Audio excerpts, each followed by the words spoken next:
When inputting core assessment forms, if you go to the relevant client, and on the left-hand side here, go to clinical assessments, and you'll see on the top half there's an area for core assessments. Where it says historic core or historic SDQ, don't worry about this bit. We actually had to input them for our legacy data for clients that we saw before Charity Log, so we don't use this now. So in the middle part, we have where we enter our SDQ assessments, and at the bottom are the WEMWeb assessments, which is for adults and supervisory work. So if we go back to the top and we want to enter a new core assessment, go to enter new core record.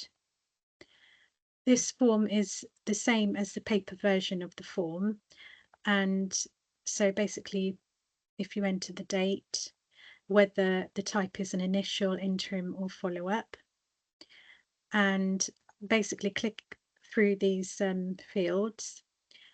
Here you'll see that you have the core questions, and just for the purpose of this video, if I show you, I will just randomly click on these and fill them in.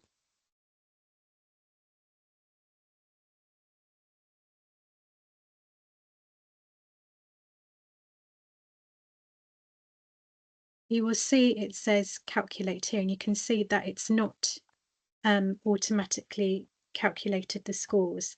So it's very important that we click on calculate. This is the scores that we use to draw our data for the reports. So it's very important that we have that data, the score data. The same goes for here. Make sure you put whether it was an initial or a follow-up assessment, because then when it comes to us drawing the data from the reports, we can compare the data from the initial assessment to the follow-up assessment. Once you have completed this form, go right to the bottom and save details. And then you'll see it's automatically saved it.